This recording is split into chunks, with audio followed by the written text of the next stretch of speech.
In 2013, industrial designer Alfred Boyages had, in his own words, a seriously lucky motorcycle accident. Whilst recovering from a banged up knee, he conceptualised the idea of a smart helmet, one that could help riders foresee what's up ahead. Now all he needed was an army of riders to help him perfect it. Forcite Helmets was born, and to this day, it has a cult-like following. It's a super smart episode 601 of the 13-year-old, award-winning Small Business Big Marketing podcast. Well, I said, welcome to a small business marketing show, where successful small business owners share their souls to take your marketing straight to the lead. Now, here's your host, Mr. Timbo Reid. And welcome back to your weekly dose of accidental marketing. I'm your host, Timbo Reid, and I have an insatiable curiosity for uncovering marketing ideas that'll help businesses just like yours, exactly like yours, to grow. How do I do that? By having in-depth conversations with successful business founders every single week. You, infinitely more importantly, are a motivated business owner, ready to crank out some great marketing to build that beautiful business of yours into the empire that I believe it absolutely deserves to be. And that's exactly why this show exists. As per usual, team, there's marketing GOLD dripping from the ceiling over here at Small Business Big Marketing's HQ. So let's get stuck right in.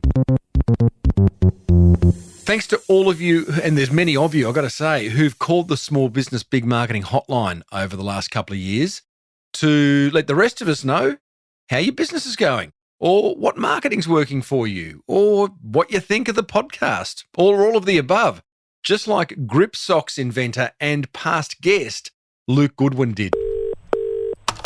G'day Tim, Luke Goodwin from Grip Socks, non-slip safety socks here. Hope you're well. As you know, I'm a long-time listener of the show and was lucky enough to be a one-time guest on the show back in, I think, around about 2016.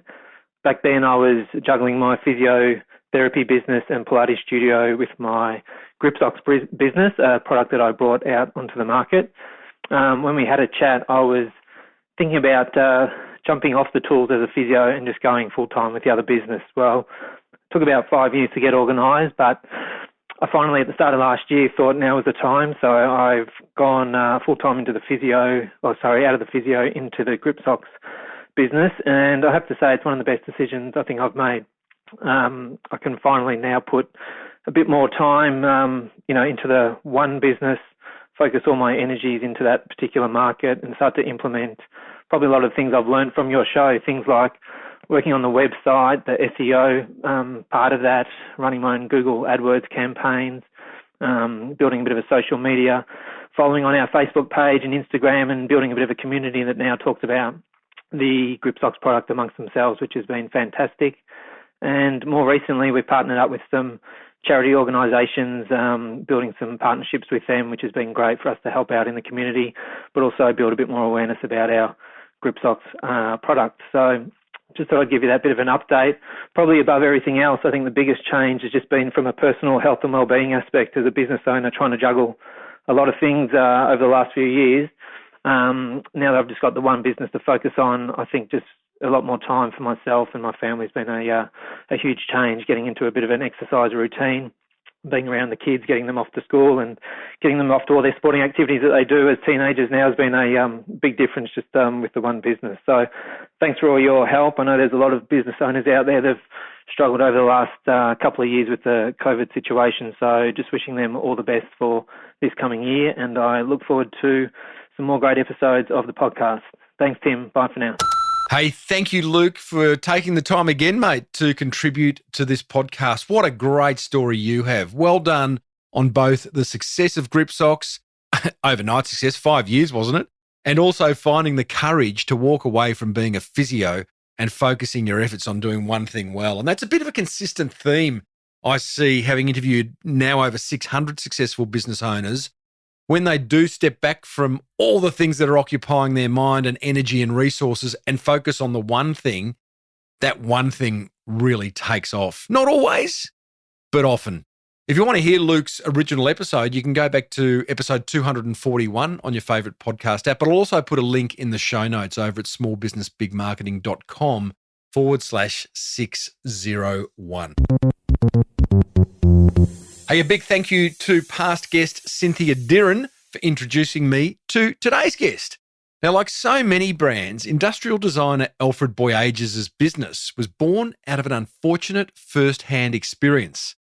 You see, in 2013, Alfred took a slide on his Yamaha whilst riding through an oil slick, seriously injuring his knee. With a keen interest in wearable technologies and given the availability of sophisticated tracking technology, Alfred was convinced that there must be a way to combine these two technologies to allow motorcycle riders to foresee upcoming hazards, enabling them to take evasive action before they became a danger. Not a bad idea, Alfred. So far from being the end of a journey, Alfred's lucky accident, using air quotes there, sparked a new one. He teamed up with fellow graduate Julian Chow, and sharing a mutual passion for motorcycle culture as well as innovative design, the two of them brought to life the first iteration of what would become the Forcite MK1 smart motorcycle helmet. And I've got to tell you, it's a very, very sexy looking beast.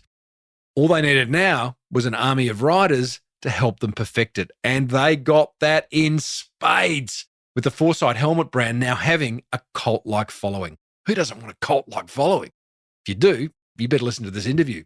Here's Alfred taking us inside the mind of a motorcycle rider. When you get on a bike and you ride down the road, most people, like on another motorcycle, give you a nod. You know, we're always giving like hand signals about like if there's police in the area or something, and you know, even just like if you're in a car and there's a motorcyclist coming up behind you and they want a lane split, typically if you're a motorcycle rider, you'll move out of the way, like to let them past. But if you're not a motorcycle rider, you'll get annoyed that they're lane splitting and getting there, you know, before you. So, you know, I often like, if I'm in a car, I move for a motorcyclist to get past and they go, "Thank you, man." Like, you know. Yeah. So there is a real brotherhood / sisterhood involved in the whole motorbike riding industry. It depends on what you ride as well. Like, you know, you've got your cruiser rider, which is like your Harley Davidson riders, which go to particular types of bars or routes or types of roads. You've got sports bike riders, which will go up through the mountains, and you'll see them a lot on like track days. And then there's like the cafe racer scene, which is, you know, modifying and making custom motorcycles and going to custom shows and events like Throttle Roll, for example. Yeah. So it kind of depends on what you're into. It's kind of like listening to music. And also poses quite a marketing challenge, which we will come to, but a challenge that is made easier by the fact that you can so easily segment the people that you're trying to sell the Forcite helmet to. Alfred, tell me what happened, mate, back in 2013 that led to the birth of the Forcite helmet. You had an accident.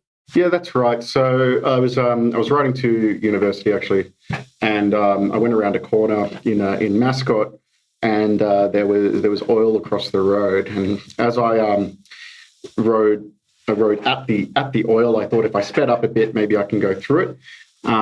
It was across the whole road, so there was no way of me going around it. So I went through it about, I'd say, 65, 70 kilometers an hour. But you know, a bike has only like 2 credit cards worth of traction on the actual road at any time. So I pretty much low-sided the bike. I got trapped underneath the bike, pulled me across the intersection. I had a GoPro and a center com set on the side of my helmet at the time. They completely like ripped off, you know, and actually pulled my head around a bit as well. But at that point, like I was trapped underneath the bike, and a semi-trailer pulled across the intersection. A guy got out in front of traffic. Luckily, this guy saved my life. I don't know who he is or why he did it, but maybe he was a motorcyclist as well. Helped me lift the bike off me, pull it to the side of the road. And, you know, this happened just where if you're from Sydney, just where the Ferrari dealership is in Mascot, Alexandria. And I remember walking into the Ferrari dealership with kind of blood dripping down my leg and oil from the bike, and this guy with white gloves on working on a Ferrari, and he's like, "What do you want?" And I was like, I just had a motorbike accident. I need a spanner. So he went back to the bike, took one of the crash bars off because I couldn't ride with it.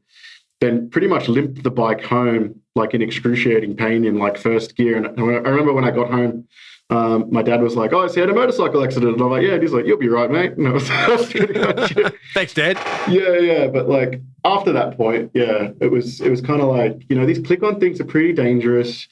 Also, like if I knew about that oil on the road, if it was reported in some intelligent way, I don't really know how at the point in time, then I could have the foresight to know about these things before I got there, and I wouldn't have made that corner ever.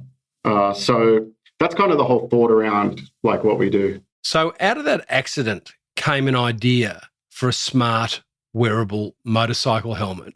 Were you looking, I know you were studying industrial design at the time, were you looking to start a business? Were you looking to become essentially an inventor?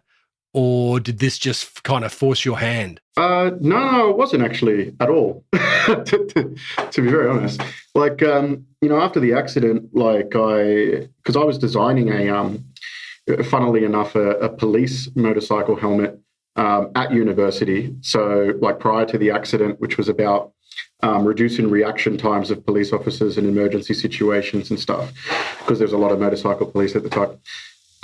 So motorcycling was something that I wanted to, work on, but I didn't really know what the product could have been, or I wasn't thinking about it in a sense where it was something I was going to jump into full time. As an industrial designer, did you have a particular interest in wearable technology, which is, clearly something that's a very fast growing industry? Yeah. After I got out of university, I didn't pursue Forcite immediately. I think it wouldn't have been until 2015 where I started to actually work full time, like on the business.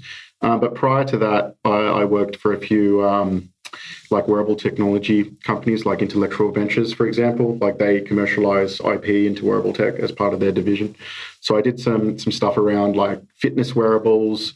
I worked as doing kind of like pet tracking devices, and I just seemed to like get work in wearable tech. It just became a thing. Basically, like I was quite interested in like the way that technology can interface with a human and where that kind of goes. So yeah, that's what I was doing leading up to it. It's a really interesting area, wearable technology, something that I haven't spent a lot of time looking at. But I remember listening to, it might have been Tim Ferriss, the Tim Ferriss podcast, and one of his guests, in fact, it might have been actually Joe Rogan speaking to Elon Musk. And it's a good podcast, that one. Great. Not as good as another one I know, but it's pretty good. Musk indicated, he said, look, we are cyborgs. Us humans right now in 2022 are cyborgs because by definition, a cyborg has, all the information in the world at their fingertips. Plus they have technology that they can wear that makes their life easier, more efficient, more economical, smarter, whatever it may be. And, the fact that you can put on like a Forcite helmet, and we're about to discover what a Forcite helmet can do for the rider, again, just confirms that we are cyborgs. It's quite scary. Do you think it's scary or really cool? No, it is scary. I think good wearable technology, like, for example, like another good example of a good piece of wearable tech is like the very first Fitbits. They're just like three little lights go on your wrist and they buzz when you've hit your counter. Like it did one job kind of really, really well and in a new way. And even like, my mum's not very tech savvy, but she knew how to use one. So like, I thought that was a really nice piece of wearable tech. And same with our stuff. We try to keep it simplistic and only when you need it. But I think the issue is like, we're getting more and more addicted to having screens in our life, right? Like computer screens, phone screens, and you find yourself getting these sort of, like you go through something like TikTok, you get these small stimulating bits of footage, and I can feel myself going stupid or like just staring into that stuff. And you don't want any of that out on the road and on a bike or anything like that. So tell me, Alfred, you have this accident in 2013, not a super bad accident, but any time you come off a motorcycle on a road, it's life-threatening. You recover. You spend a couple of years working on other projects, from the helmet for police to all these other things. And then in 2015, what spark ignited in you that said, okay, I'm going to direct all my energy and resources into creating the best wearable motorcycle helmet? Well, like I think it was, partly myself and our co-founder, Julian, who's also an industrial designer. We were just like, can I swear on the show, or is this... You go for gold, brother. Go for gold. It's just like, sick of fucking like listening to, these big companies tell us like, you can't do this, or you need a big team to do it. Or every time we brought up like, a motorcycle helmet or a smart helmet of some kind, they're like, you need a team of, 50 people to do that, and it'll take you 10 years and everything like that. And I guess, we got really like annoyed because, we had a lot of people, at a following of people growing online in this private group that were really keen on seeing this technology develop. So, we just were like, yeah, fuck it. Like, let's just do it. Let's just see what happens. Let's give it a year of our time, quit our jobs, just get into it and see how far we can go. And yeah, we jumped in, and like first day, I remember walking in to like this little co-working space, and it was called Silicon Beach, which was in the city. And I had like a sand pit with bench chairs in it, and it was really fucking strange. And, and it was like a real like startup thing. Like one of those ones. Ping pong table and free soft drinks. Like the creative element is when you throw a beanbag to each other and then play a game or something. It was very weird, man. And we're sitting there trying to figure it all out. And we're just predominantly just sitting there sketching, not doing much much business at the time. But like, yeah, I guess. Do you want me to keep going about like what happened over the next couple of years, or? Absolutely. Well, let's stop. Let's just, that first year is always a really interesting part because it's make or break for any startup business like yours. So you have the idea, your partner joins you in terms of, he's also an industrial designer. You get a creative workspace. You said you had already a community that you were bouncing ideas off. How did that? Is that just something you thought immediately? Hey, we don't have all the answers ourselves. We don't have a customer base yet, but we certainly know there's a whole lot of interested motorcyclists out there whose opinions and insights we desperately love. How did you get hold of them? How did you, get into contact with them? Was it a Facebook group? Yeah, so it went through a few stages. So before we got to that, it was like, so we got a couple of investors on board. So like the first couple of $100,000 came in, and we got that through just pitching. And hang on. You get that pretty easily. I might go and do that now if you don't mind. Just give us 10 minutes. I'll be back with 200. Yeah. How did you get investors on board? What did you present to them? So we actually got into the history of Forcite kind of goes from not always being a motorcycle product. Like the first, we always wanted to do the motorcycle product, but to build the money to do that, we were decided, like with a few of our early investors, that the low-hanging fruit would have been to build a snow sports product. Neither Julian and myself were super keen, like snow sports enthusiasts, but the first investors were. So we made a prototype, like just a kind of hacked prototype, did some photography and put it into the AFR. AFR picked it up. Investors called us who were into skiing, who were like, yeah. AFR being the Australian Financial Review. Correct. Yeah. How do you just drop that into the AFR? Well, I won silver at the James Dyson Award. And actually our head of communications, Charlie, was the head of communications for Dyson at the time. And he had a heap of connections. So I just asked him nicely, I was like, can you help us get into some magazines and stuff? I can already see this interview is going to go down a number of rabbit holes. So to the listener, hold on to your seats, team. What did you win? James Dyson being the guy who invented the Dyson vacuum and numerous other amazing interruptive inventions. What did you do to win silver in the James Dyson Award? Well, if you look up Forcite, like early models, you'll see the police version of the helmet, or the emergency services version of the helmet. That won silver, James Dyson Award. And it won also Braun Award. There's a couple of other really small ones, but Dyson was the key one. Okay, so this credentialised you to pull in a couple of $100,000 from early stage VCs. Correct, yeah. So it got the first amount of traction, the Dyson Award. That went out into a whole bunch of publications like Gizmodo, for example. And then I decided, like, this is getting a bit of traction. Like, maybe we could do this ourselves. And we had a few people calling us going like, you should start a company and get investors. Like, I'll put some money in. So that's where it all kind of started. Is that an easy process, Alfred, when you asking for investors? I mean, it feels very legal and litigious to me. Did you do it off the seat of your pants and just going, okay, give us some dough and we promise to give you X back once we hit a milestone? Or was it a whole legal setup where you've gone and spent half your earnings on lawyers and got all contracts set up? What does that look like? Look, going into it, I didn't really kind of understand the responsibilities as a CEO at the very beginning, because I haven't been one before or know any of the legal side. But it's kind of baptism by fire in a way. You just have to learn all this stuff. But there was an agency at UNSW where I was from called NSI, which I don't think is around anymore, or it's changed into New South Innovations or something. But they existed just to help people coming out of university with their IP and transferring it into a business and how to get investors on board. So they did the setup initially for us to help us out. So you got your couple of $100,000. You've got some investors there.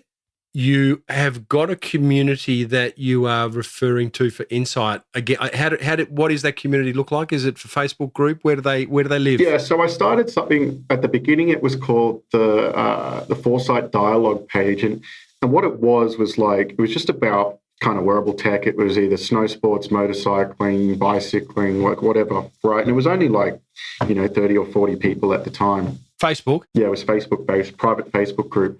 But then when we fast track, let's say 2.5, 3 years into the head of time, there's a whole bunch of stuff that happened with the snow sports thing. Long story short, it was a failure. But anyway. And was that, yeah. Are you glad it was a failure? Yeah, I am actually. I didn't know enough about the snow sports industry, nor I was hugely passionate about building a product in that space, even though I was passionate about design and could make stuff. I was kind of looking in to the lens rather than being part of that. So for me, I was really leaning on other people's expert advice on what we should put in that product rather than something I'd use myself. So, the technology at the time was large, it was bulky, it was expensive. It was kind of like first generation wearable tech stuff, camera systems, had a whole bunch of standards problems that we needed to space. And we did a Kickstarter on that product, and we raised $500,000 on that Kickstarter, USD. But, we all sat in a room, and I remember this very clearly, we're sitting there and to get this off the ground, we're going to need another couple of $1 million. And we just started to think really critically about what we were doing and why.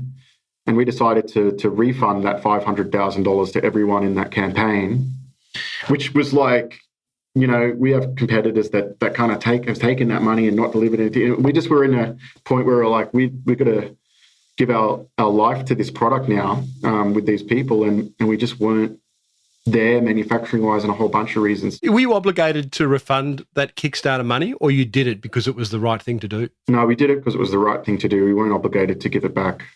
No. And that really, I remember walking down the street and, at that point, we had the first team, which was, would have been about 10 people working for us at that point. On Forcite or on the snow? On the snow product. Yeah, on the snow product, which was a Forcite product. It was called the Forcite Alpine, if you want to dig it up. But I remember very clearly what it felt like to fire 10 people kind of straight after that to make that decision. And it was pretty heart-wrenching. And, after that, we had one of our investors go, look, well, what are you going to do now? Because the motorcycle thing is still going to cost even more than a snow sports thing. So your best bet is to grab this IP and license it to helmet manufacturers, motorcycles, snow, whatever. So at this point, I don't think we would have been able to do what we have done today without this particular step, which was probably one of the hardest. So it was just Jay and I in a room, kind of with the technology that we made for the snow sports helmet. And we went around to every big helmet manufacturer in the world, pitched their R&D teams the technology. We had no problem sort of getting the incel to to the R&D team, but when it came to the financial sense and like how we actually integrated into support systems, it was just too much for a lot of these companies. So just pause there. Sorry, I'm going to have I know I got so many questions for you because it just sounds like such a fascinating process. You said you visited every helmet manufacturer in the world. I'm assuming you mean virtually. You did it via Zoom and you didn't travel the world to do that. Okay, you went there. No, excellent. Went there in person. How many are we talking? And how, I'm always fascinated, how did you get past the Dobermans? And by the Dobermans, I mean, you don't just make a call to the head of R&D of a big company and say, hey, it's Alfred here from Australia. Can we come and show you an idea we've got? Or was it that easy? Yeah, absolutely not. So there was two ways that I kind of got through to these bigger companies, which was I kind of looked for LinkedIn is pretty much my right-hand man sort of thing, but I looked for someone in an R&D team that worked in innovation that would be somewhat interested in what we're talking about. I sent them a LinkedIn message kind of explaining a little bit about the tech and how it could work with their company. And I just asked for direction, like who should I speak to? And they would give a name. And then I'd say, this person told me to reach out to you. And then eventually I'll find the right person to talk to. And if I was lucky, they'd set up a meeting at their HQ just to come in and see us because they see suppliers all the time. If I couldn't, then I'd have to find someone who knows the company and get a warm introduction some way. So it might be through a reporter or a motorcyclist or whatever it might have been, or through another design house or something like that. So how many did you visit? How many countries? It sounds expensive. Yeah, it was it sounds expensive, but I guess when you're a startup, you're staying in like kind of motels and cars. Yeah. And waiting, waiting for the meeting to come, just waiting outside and then going and pitch. But there was, I'd say 2 in Germany, 2 in Italy, 3 in Italy, 4 in the USA, 1 in Japan, 2 Japan. So like we went everywhere. We went to some of the biggest manufacturers like in the world who just make helmets for these big brands. And while I was there doing all that, I was just thinking to myself, like, I'm pitching this thing. It's hard to sell this thing to a company like this because it's going to take them years to develop and integrate. And, we're not fully there yet. And always in the back of my head, I was thinking like, I was looking at these R&D teams. I was at a French helmet manufacturer and they sell 800,000 helmets a year. And I was in their design house and I was looking at their design team, no greater than 20 people, running the whole thing on that kind of volume. And I was thinking like, that's not that big. Like, I know it's quite a naive of me. I love naivety, man. Naivety is the basis of many a great business. So that can't be that difficult. And like, as I was talking to all of them, like I had this little black book and I was like kind of asking, where do you get these things made? Like, how do you feel about designing things this way? Like, where would you put electronics if you could just do it yourself? What do you think of audio? And like, I started to write all this down and, eventually I found some contacts, which I thought like, this is a really good person. If I ever decide to design my own helmet, this is a fantastic person just to call. So at the end of that entire experience, we ended up licensing the technology to a company called Visus in Seattle, which do NFL helmets. So we built live streaming helmets for the Seattle Seahawks.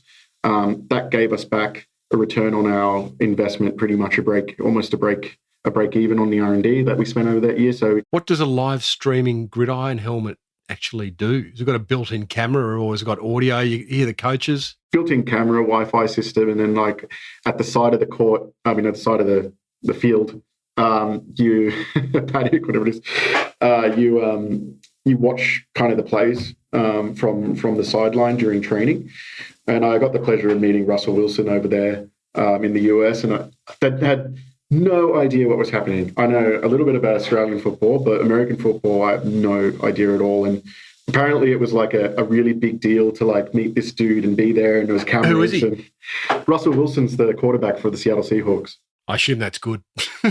Hello to Russell, if you're listening. So, man, that's an awesome contract to get. So you licensed this technology. So I just want to go back a step. You visited all these R&D teams at helmet manufacturers around the world.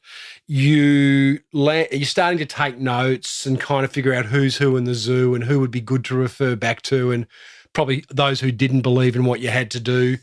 And then at the end of that, you've licensed your technology because you've gone to these guys really not knowing whether you can actually create what you were hoping to create. But it was sort of a pipe dream of, here's the ultimate motorcycle smart helmet. You at that point, out of that trip, you at least get a license to do the Seattle Seahawks helmets, and that finances your next step? So at that point, there was a big change in the business. So after licensing that, we had, several investors that were like, how are we going to raise the money to do this? What are we going to do? And we wanted to build the motorcycle product. And Julian and I were like, we are done with this OEM go around to manufacturer nonsense that we've been doing for the last 2 years. It's excruciating. We're not even really paying ourselves anything. It's very hard work and it's useless. And we're not even passionate about it. Why did you default to, let's get someone else to do it? You just wanted to sell the idea. Wasn't there a point where you've gone, hey? Shareholders. It was from our shareholders. Yeah. So we were pushed into that position of, this is the best thing to do. And we took that with faith. And at the time, given the money that we had, it was kind of all we could really do. So we spent close to 2 years doing that, man. And it was a horrible time doing that, but we learned so much about the industry and just built our network kind of in the background doing that. And then after this licensing thing, Julian and I went through an accelerator program called 10X at UNSW. And in that program, we were like, we don't need this program, but we went in there because we did a pitch and we were one of the 10 nominated companies out of 100 or something. But in that program, they were like, well, what do you guys want to fucking make? And we were like, we want to make the motorbike thing. I was like, well, make the fucking motorbike thing. Who said that? That's an interesting person. That's a person who doesn't see problems. They're like, good, you've got an idea. Embrace it. Be full of joy and passion. Go and do it. Tell me about that person. Who was it? It was Jennifer Zanich. We need more Jennifers. Yeah. Really pushed us super hard to just do what we were passionate about. We went to Silicon Valley. We did some concepts around the helmet, and we built this 3D printed, nasty looking motorcycle helmet that had old tech in it. And why did you go to Silicon Valley to do that? Because it was part of the program to go to Silicon Valley. That's awesome. Yeah, so it was pretty cool. And that first product, we started okay, we're like, well, maybe we got something here. So we started the Forcite Test Pilot Group, which essentially we went out to a whole bunch of motorcycling clubs and asked, do you want to join this thing where we're designing the world's first smart helmet? And do you want to give us some input and try it out? So that went bonkers. We had at one point, in the first 6 months, about 5,500 people joined that group. Then towards the end of that cycle, we had 8,000 people. And, we went from something that was super conceptual to something that was almost mass produced or beta version within 2 years on a shoestring budget. Mind you, within all of this, we raised $1 million from Uniseed Capital.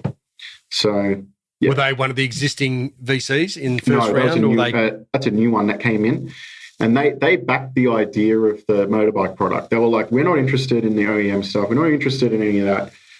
You're making the motorbike thing. If you're going to make the motorbike thing, we'll get behind it. And they sounded also like they backed you as human beings as opposed to your first financiers who were oh no, this is what we've got to do. We've got to go overseas. We've got to meet with all the R&D managers and, they're going to manufacture it over there. You're just going to license it, and paying no sort of credence to the fact that, hey, hang on, these two boys are motorcyclists. They have a deep passion for it. Let's see what they can do. Yeah, look, I have. It is correct to an extent, but what the strategy that happened at the time, I think, was correct. Also, but yeah, in hindsight, without doing that exercise of going to the manufacturers, I highly doubt that I would be able to actually execute on the product. So I guess everything happens for a reason, Of course. in a way.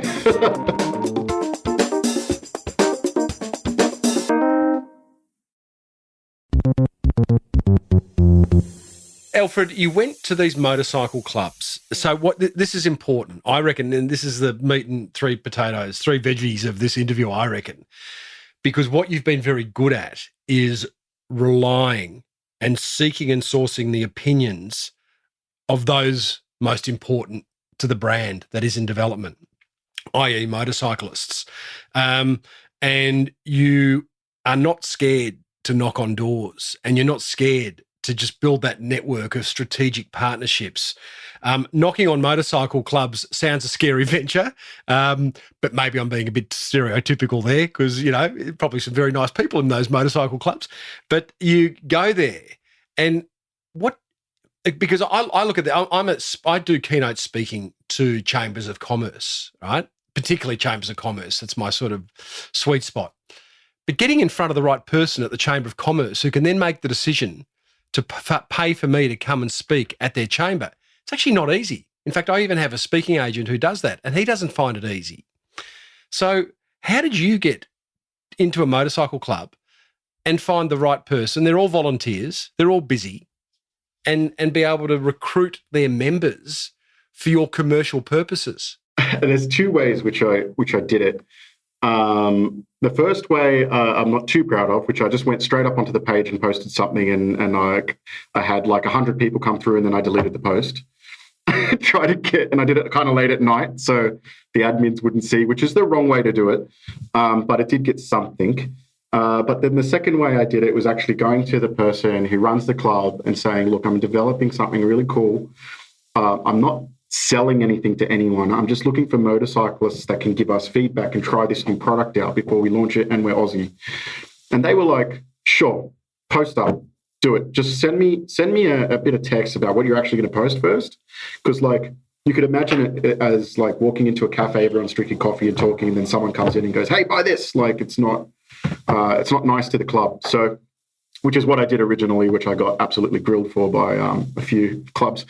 But and then once we were in the club, once I had a couple of 100 people in the club, I said to those 100 people, if you could bring some more people into this club, I'm trying to get people in there. They started inviting their friends in, and it started to grow quite rapidly because every week or so we'd post up sketches and pictures about what we were thinking of doing and where we were going to put the camera and what type of functions people wanted.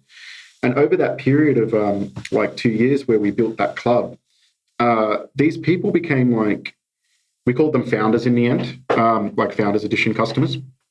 But they felt like they designed it, right? Because they were saying, hey, Alfred, why don't you put the camera like this? Or why don't you add speakers that can do this? Or put this function in the app? Or do controller like this? And when they were giving that feedback, we were doing it in almost real time. So when we ended up launching the beta product, the response was absolute insanity. But you would have had a waiting list to buy, wouldn't you? Yeah, it was nonsense. I was not prepared for what happened when we launched that product. That community was so behind us. In the end, they felt like they made it. So on the first day we opened sales, we had so much traffic to our website, it crashed our servers within the first couple of seconds. And we were on the phone for 3.5 hours to Bluehost trying to, not to rip on Bluehost, but it was Bluehost. But maybe pay some for more expensive hosting next time, rookie. Yeah, we've got Microsoft Azure. Thank you very much. Everyone was trying to buy it so quickly, it crashed everything, and we were up till 6 a.m. trying to fix it and get these payment gateways going, and it was just a nightmare, and people trying to buy the product. Anyway, we rented a racetrack out at Ludenham, and we invited everyone to come and see the product for the first time. And I remember rocking up at the racetrack. I set my alarm for 15 minutes of sleep before getting into the van and going out to the track. And we were there, and there was all these people waiting, and we were setting up, and we were thinking man, how the fuck do we do a demo day? Like, we've never done this before. Like, how does this work? Like, and, we're setting up TVs and, like, getting people in the lines. And to be honest, the first day was just an absolute, like, nightmare trying to figure out how it would work. Like, I need to go back a step. We'll go back to the track rabbit hole in a minute, but the other rabbit hole I need to go down is you created this Foresight Test Pilots community on Facebook, and you had 5,000 members all inputting to you over that first year. Hey, yeah, I'd like that, wouldn't like this. Here's some things to consider, to put the other features to put in, and you're listening to them and doing all that. At some point, you have to go from CAD drawings to, I don't know, 3D sketches to maybe a 3D printed model that doesn't work but looks like it, is going to look like when it's finished. And then at some point, surely before this race day launch, you've had to go and manufacture something somewhere, haven't you, in order to, So tell us about that. So I think Woody Allen said, like, this cool quote called "finished, not perfect." And, like, I guess as engineers, we want to create, like, the best possible thing ever to get out onto the market. And it's really hard as a startup, and especially as an engineer, to create something subpar or 50% complete or whatever it might be. But, we worked our asses off over those 2 years to build a product that kind of did what people were expecting it to do. And, I remember when we hired our CTO for the first time, which was in the first year, he was panicking because he was like, man, like, only like half of these actually, like, work correctly, and we're going to promise people to, like, we're going to sell them this thing. It's got so much to go. And I'm like, calm down, man. Like, if we put this out there and no one shows up to buy it, then what the fuck is the point of us selling this, right? Like, we just got to see if people are interested in this and want to put money down for it. Otherwise, it's like we're just burning the candle at both ends. So everyone kind of got on this thing of, like, we're doing this. It's go time. Let's get the product up to a point where it's reasonable enough to show people. Sure, 50% of them just died at the race day, but, like, let's just get out there and do it. Well, they didn't die. They said no. I mean, like, helmets, like, the battery died, or like whatever. But no, there's no riders died. No riders died at the making of this helmet. No riders died. No. And the helmet was safe when we tested it. Yeah. Tell us about the helmet, because what we haven't done yet, but we haven't really got to the Foresight Founders Edition launch. This is more of the race day. That's not the launch, is it? That's the that was the launch. That was the launch. Yeah. Okay. So what does the Founders Edition Foresight helmet include? Why is it so good? So it's got a integrated HD camera system at the front. It had, like, an audio comm system and this patented LED array, which sits below your periphery vision.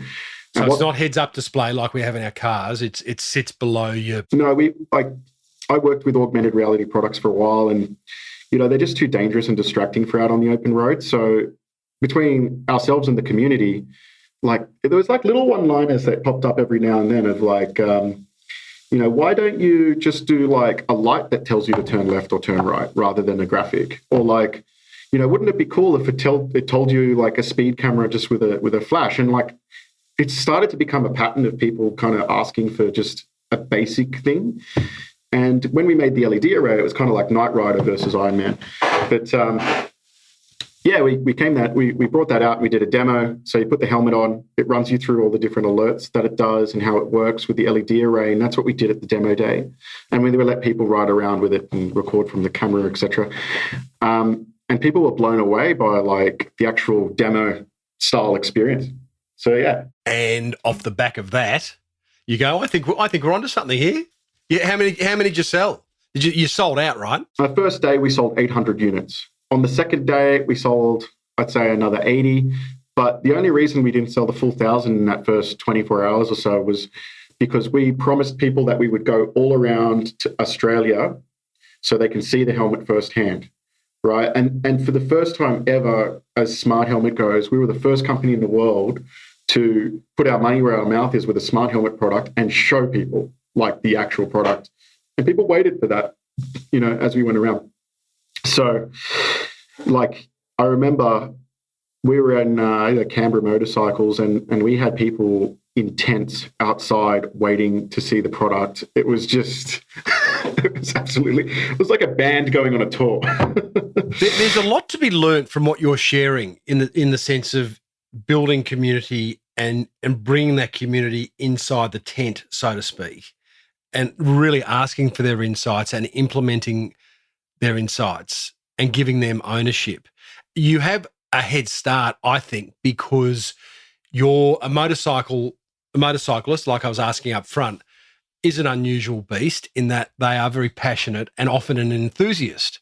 So therefore, the enthusiast is always going to want the next best thing, the bright, shiny object. They're willing to spend good money. Having said that, I still think the learnings that we're getting from you around community building and referencing your community could apply to anything. Would you agree with that? Any product you're developing? It's definitely easier if the product comes from like a hobbyist background or entertainment background, like people who are like passionate about, it could be fishing, for example, right? Will organically seek out clubs and want to join something new. And I think it's trying to find like the sweet spot of like who's super interested in the technology and wants to contribute to that online early as you can.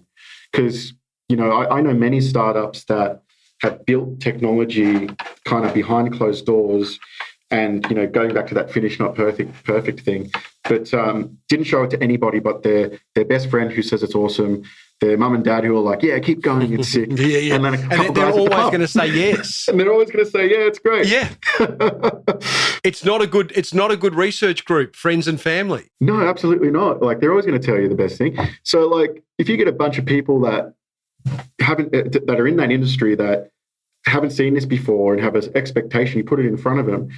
Like the first prototypes we showed, they were like, this is shit. Like, we don't want this. Like, you should make it this way or whatever. But as long as you put yourself on the front line and you keep iterating and you keep bringing them along for the journey, then it starts to snowball into something that's really useful. Like, that's how you build a cult brand, like, and a following of people who are passionate about what it is that you're doing. Yeah. Well, you have built a cult brand because from what I understand, and I think you are the third guest I've had on this podcast over 13 years and 600 or so episodes that has customers tattoo your logo on their bodies.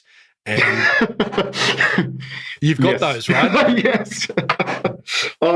Yes, I do. There's one customer who has a tattoo on her body, actually. That is awesome.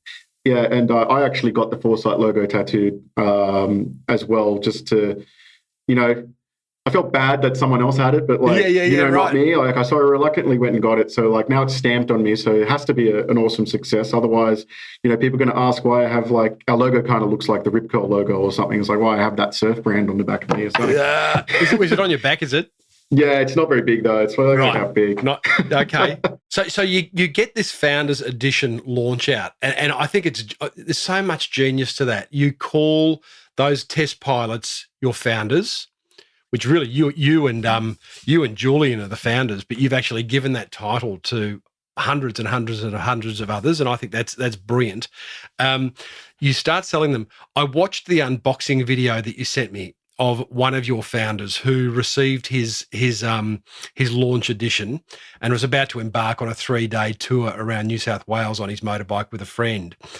And unboxing videos are weird. I've always thought unboxing video, anyone who does an unboxing video has got too much time on their hands. But what it did allow me to see was the beautiful attention to detail and branding that you've gone to. You really have attended to the 1%ers. I guess it's the engineer in you, which has a bit of OCD and must have everything absolutely perfect. But, for those who haven't seen the video, beautiful packaging, everything's designed beautifully, the consistency of your logo and your visual brand across all touch points. It's just beautiful. And why don't more businesses do stuff like that? It's not hard. I think you can get really captivated in the tech and the functionality, but neglect the first time experience. Like for us, like especially with the new model, the Mark 1S, we've gone above and beyond on the packaging. Like we've got a certificate that has signed by the founders, welcoming them to this new community. It's got stickers. Like even the little tool in the box has our logo on it. Like every single little thing has our logo on it. And it's that, like, as a new brand, if you don't bring to the table something special and unique like that, and you just put it in a cardboard box and ship it out, you lose the opportunity to kind of like impress your first customers, like impress them and go, this is why I picked this company. Like, this is special. Like, you can't go into a store and just go and buy this right now. You have to be part of this exclusive club. And this exclusive thing is really important to customers, early customers. Tell us more about the cult of Forcite, because now you're well and truly into production. You've gone beyond the Founders Launch Edition. What version of the Forcite helmet are you up to? So we're at the third iteration. So we've got after the Founders Edition, we launched the Mark 1. And mind you, these are only sold in Australia at the moment. So Founders Edition was just Sydney in Australia, sorry. Mark 1's just Australia. The Mark 1S is designed to be an international product, so we'll be shipping that overseas, United States and Europe very shortly. So what role have the cult played now up to now? Like every time we do a demonstration event, we have some very like loyal customers that will always like show up to every event and give us their feedback about the new product or like the new improvements. And what we give in return is a sneak peek at the next thing, or like we let them try it first, right? And we have, so the Forcite Founders Club is one group. We have another group, which is called the Riders Only Club, and we have Forcite Community. And I know this sounds like a pyramid scheme, but they all funnel into each other. Of course they do.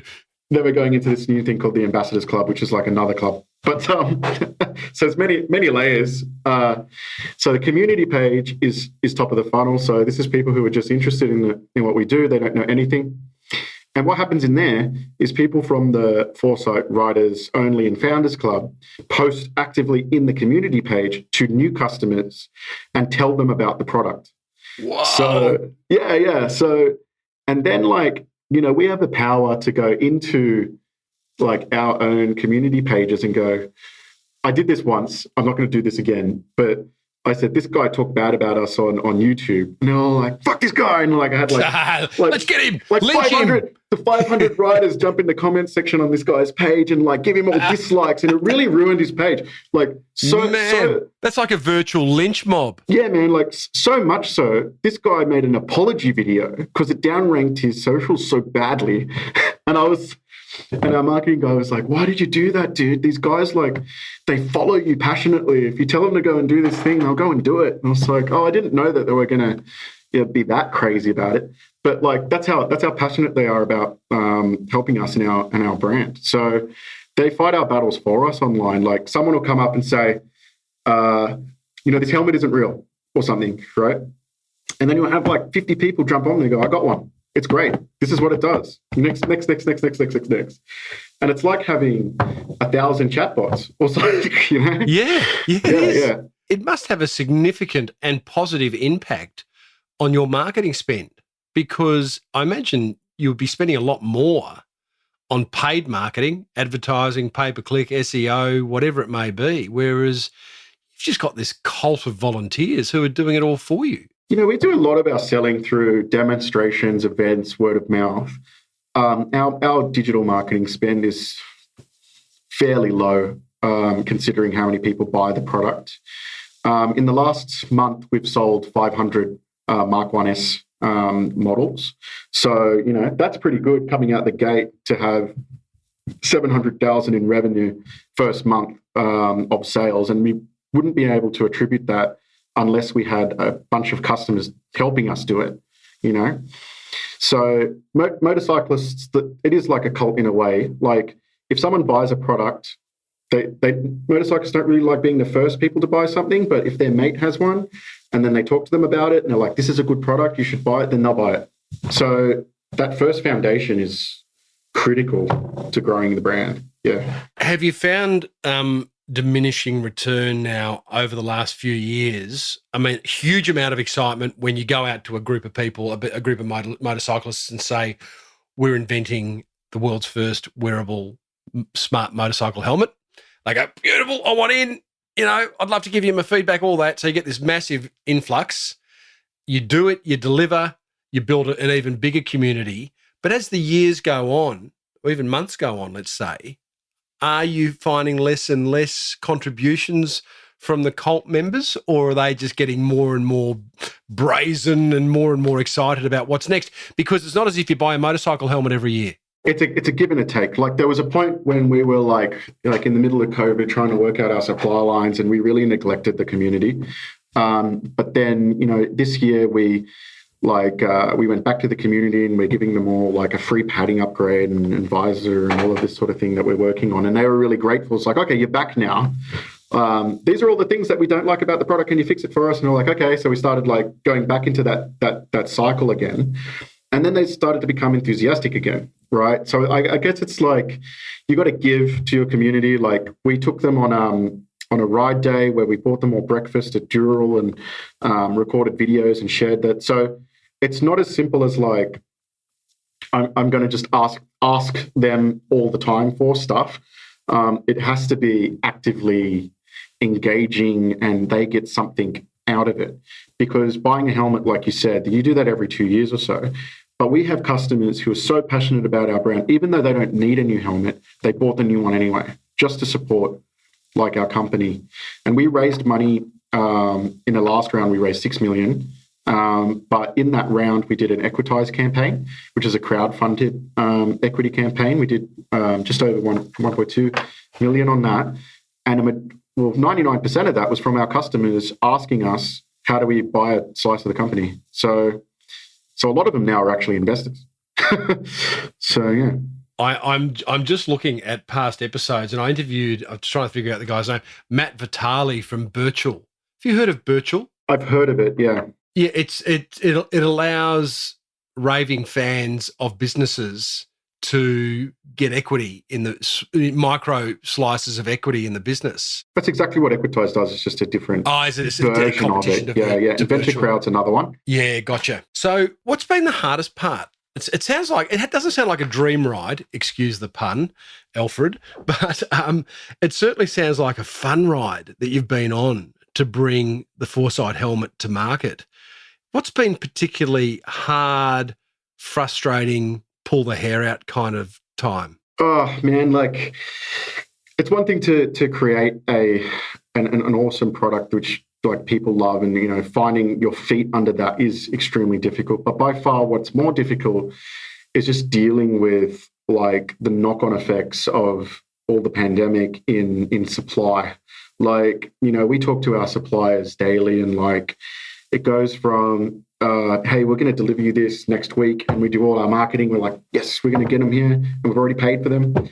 And then come that week, no, there's a shipping problem or something. It's always something new, and it's just out of your control. Well, like the thing is, it burns the money in the company. So like when we can't make sales or delivery or sign up dealerships because we don't have product, even though we've paid for it, which is long lead time payment. So like we've invested almost $3 million like into parts that we haven't seen yet. Yeah. Right. And we're sitting here waiting for them to go to the next stage. And we're just hoping that we don't run out of cash before that stuff lands. Right. Because that's where all the opportunities are. And if we were in a normal world where there wasn't supply line issues, we'd probably be like 1,000-person company by now, to be very honest. Really? I wholeheartedly believe, yeah, the demand is there, but the supply isn't. That's a really interesting conundrum. I mean, I've not been the business owner of a business like yours, but I look at you guys, and particularly someone like you, you're an industrial designer, so therefore I actually put you in the creative category, not the management category. Sometimes you find that unicorn that crosses over who is highly creative with a really smart business mind. And that's, to me, seems to be the sweet spot of success. You have got a beautiful little community. You are, with respect, a brand that has a small cult growing and incredibly loud and impassioned? Do you want 1,000 employee business, or does all of a sudden that look like a large corporation where, and from my experience of talking to so many successful business owners, you as the founder are going to be dragged into all the shit that you don't want to be dragged into, and all that wonderful creativity and community engagement and all that stuff that built the business is no longer yours? I think we're on a mission to make riding safer, and like if it's 1,000-person company, I would wholeheartedly embrace it. Like it's not just motorcycle helmets. Like we do safety systems which can go on bikes. We're working with manufacturers across the world, so we're not like a one-trick pony in that sense. And like if we had IP or something that could definitely help riders out there, there's no point like taxing a seatbelt and keeping it kind of small and niche. We want global spread. We want other manufacturers to take it on board eventually, and really create like, the next ABS. And like, even though, it is kind of nice to sit in a room and design things, like I've been working with manufacturers, distributors and everything like that for years now. And it's really exciting when you can start partnering with some of these larger companies and growing. And if we had 1,000 people like across the world, I think we could make a real difference. So I think it just has to happen. That's really interesting. Your very first sentence in response to my question was very telling, and you're on a mission to make motorcycling more safer, Absolutely. Safe, as opposed to create a comfortable little company that feeds you and the family or whoever, and that's it. It's impressive. No, we want to get these big manufacturers that said that we couldn't do it, and really just steamroll the industry with an Aussie brand, right? Someone's got to do it. We're the only, there's Voz Helmets, but we're probably the second or maybe third motorcycle helmet company to exist in Australia, mostly dominated by Europe and the United States. But if we could fly the flag in other countries with some really elite technology, like being the Dyson, like I love Dyson as a brand of the motorcycle industry, I think then we're, a game changer, right? I'm going to digress for a minute because Dyson shits me. You don't like it? Well, our comms guy's from Dyson, so don't. I've got two. For whatever reason, this household has two Dyson stick vacuums, and I am lucky. And don't get me wrong, this ain't no mansion, but I'm lucky to get past the kitchen and the hallway before the friggin' battery runs out, and it does my head in.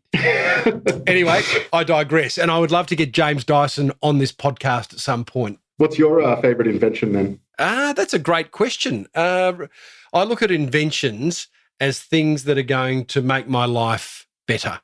And that's a really good question. Right now, I don't really have one. I don't know. The smartphone is incredible. It's old now, and it makes me go on social media too often, so it can't be that. I don't know. I don't know the answer to that. What's yours? The pool noodle. Because do you know the story? Just very briefly, the story of the pool noodle is it was a really crappy insulation for piping, right? And the guy that was running the company for it was like, how the fuck do we sell these things, right? So he got a whole bunch of them, went home with them, was angry at the company and chucked them all in the swimming pool. And then he walks outside and like his kids are playing in the pool using the noodles. And he's like, well, wait a minute, maybe we could just sell it as a toy. That is genius. And that's just an unknown person somewhere in the world that invented that, who's a billionaire. And I just don't know who they are. And that does my head in. It's incredible. Like it's just a piece of insulation. It's like and the cost of producing a pool noodle. If it's 5 cents, I'll go and they're selling. I've got a couple here. They're very good for. I had a back issue last year, and the physio said, get in the pool, get in the deep end, hang on the noodle, and it's sort of it's natural traction. Gravity comes into play and it stretches your back out. So I have the pool noodle spectrum. Like when I'm judging an invention, I'm like, is it pool noodle good? Like as soon as you put electronics in it, it's not pool noodle good. Like that's right. We need a smart pool noodle. You got distribution wise, you sell the Forcite helmet online, and you have a whole bunch of wholesalers out there as well in terms of motorcycle shops. It's a hybrid model. So what we do is we have like a special kiosk which goes into a dealership. You go into a motorcycle dealership and you get to configure your helmet on the screen like you would a car. Then that model will come to our assembly plant. It gets made and then dispatched to the store with their branding on the box. So it's kind of like the McDonald's self-service helmet system, right? And that means that motorcycle dealerships don't have to fork out a ton of money on smart helmets, because like smart helmets themselves are expensive goods to make. So they need a few things within them and to hold. So our electronic system is modular from the helmet. So 80% of the cost is in the module and then the rest in the helmet, right? So when someone orders a helmet, we grab the module, we put it into extra small in blue, whatever it might be, and we ship it to the store. In that sense, the dealer portal on the kiosk will accredit the store for that sale, even though it's taken care of by us. So this means that a store can sell 100 a month without having any stock. So it's like putting a vending machine like into a store. Sure, we'll have some consignment models, like 5 of them for the impulses, but like, you know, it's That's the way of the genius. future. I'm outside of McDonald's, who have those kiosks. I can't think of a brand, like a product brand that does that. That's a genius idea. Where'd that come from? It came from our head of sales and myself just talking about. So first it started as how do we do like the demo? How do we do a virtual demo? And then we said, like, you know what? Like, why don't we just sell them? Like after they do the demo, why don't we sell them on a kiosk? And then we spoke to some stores, and it was like inventory is expensive, and distributors were like, you know, we have these particular margins, so we had to figure out another way to sell it besides just online and in store. Which is this way. That's fantastic. The store holders, the retailers must hold a couple of samples of the helmet. Yeah, so they have 5 or 6 helmets on hand for sizing, and then there's like a drawer underneath that's kind of looks like like something from John Wick or something, with like all the accessories put into some foam, and you have 2 helmets on display and an iPad in the middle, and they walk the customer through everything. They do the sizing. We're actually working on a system where you sit down and there's a 3D scanner and it measures your head and it tells you exactly what size you are.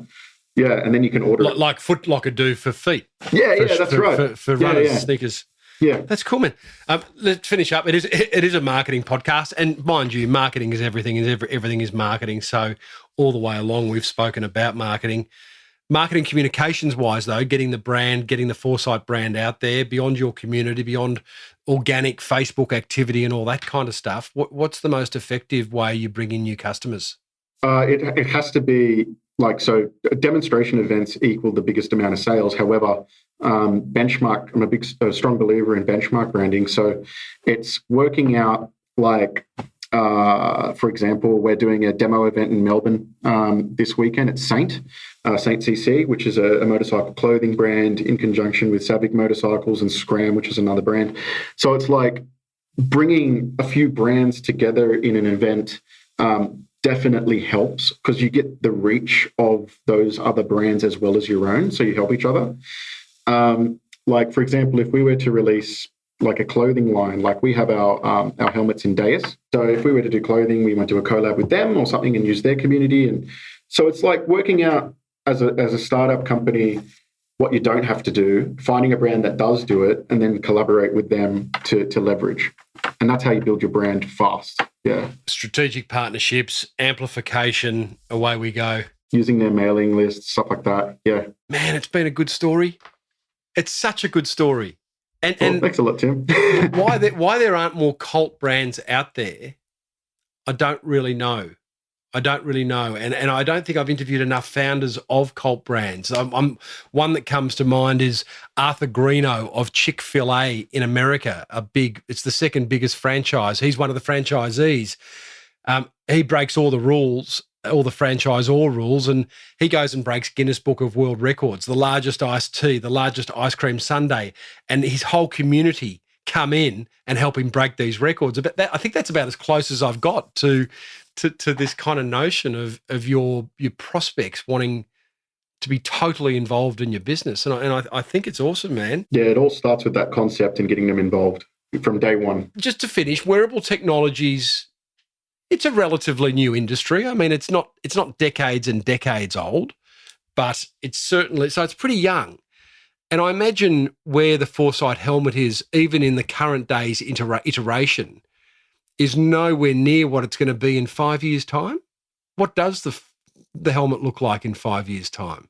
Good question. So, like the helmet itself is only one part of like a greater ecosystem. We have this thing called Forcite Command in the back end, which essentially like gathers data and tells you about these alerts ahead of time and uses artificial intelligence to actually work out behaviors and give you timely information. But you know where the Forcite technology eventually goes is like, even if I don't have a helmet and I just have the app and I'm riding down the street, it tells self-driving vehicles to get out of the way as I'm going down that street, right? Like it's creating a network between, you know, smart vehicles and cities and helmets. And, you know, in 5 years' time, like the product itself might be something that's just licensed to every brand around the world. Like every brand has a Forcite like system, right? And I think that's where it eventuates to. Like we still will make our own kind of design of a helmet, but that's not really our core, business at the end of the day. Yeah, okay. You told me at the just before we went on air, Alfred, that you are Greek. It would appear to me that you're ready to buy your first Greek island and sort of move there at some point in time and run the business from the Mediterranean. I could barely afford a house in the inner west in Sydney, let alone my own Greek island. Actually, it's probably cheaper. That's your fault for living in Sydney. It's crazily expensive.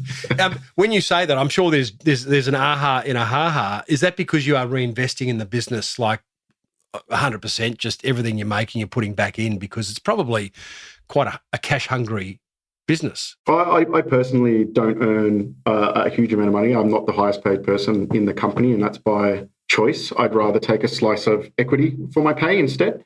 But every investment round, like all the last three, I've participated myself, which goes and shows a lot to shareholders. But you know, I'm in it for the long haul. I love doing this business. I get up every day, and I'm thankful that I can go into the office and build this kind of stuff. So you know, money's as long as it's covered the bases, then I'm pretty happy. Good on you, brother. Alfred Boyages, great story. Forcite Helmets, Forcite helmets.com is where you'll find them. Even if you're not a motorcyclist, buy one because they're pieces of art. Well, they're very rare. Someone's done that. Yeah, no, we have people put them in lounge rooms and stuff. Yeah, for sure. Awesome. Thanks, Alfred. No worries, mate. See ya. Well, there you go, team. Cult leader and Forcite helmet designer, Alfred Boyages. There's plenty to take away from that chat. I think so anyway.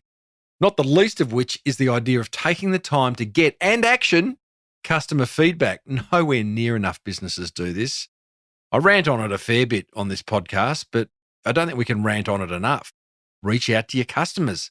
How are they going? What are they thinking? What could you be doing better? What do they love about you? What don't they love about you? All those tough questions. I also loved Alfred's use of LinkedIn to get past the Dobermans, the decision makers, the fact that he invested heavily in visiting R&D managers globally pre-COVID. Bit tougher these days, but you can do it. He's finished not perfect philosophy. Did he say that was a Woody Allen quote? Finished not perfect? Anyway, I like it. His live demo events and so much more. What grabbed your attention? Or maybe you want to share a marketing idea that's working for you. Either or, give me a buzz on 0480 015 150 and be sure to mention your business's name for a little gratuitous publicity, just like long-time listener and ninja action taker Rachel did. Hello, my name's Rachel and I'm the owner of a business called Baby and Mama Gifts. I do gift hampers for new mothers and their babies, and I sell online as well as in my local area. I love your podcast. I've loved listening to a lot of episodes. I heard about it from a friend who's a fellow small business owner. Some of the things that I've loved learning about SEO. I didn't know anything about SEO before listening to your podcast, and then, heard about it from a few other places as well. And I've been able to implement some of the tips that you've had on your show. I'm also implementing one of the other tips at the moment. I'm going around at the moment and delivering some free samples of my products, which I got the idea from one of your episodes as well.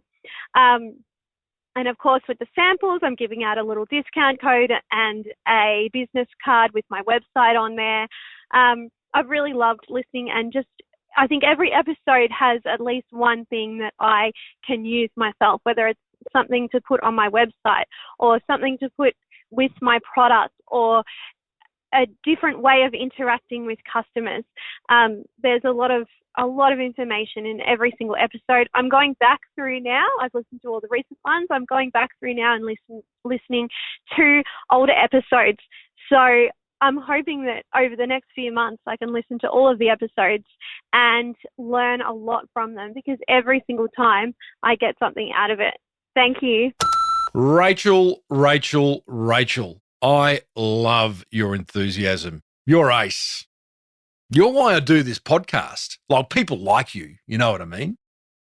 There's a great saying, enthusiasm is common, action is rare. I don't know who said that, but boy, oh boy, never a truer word spoken. And Rachel, your success is due to the fact that you listen to this podcast. That's great. You jot down ideas. That's even better. But you go out and action them. And that, my friend, is where the magic is. Everyone else, yeah, that's you. And you. And you. Be like Rachel. Call me. 0480 015 150.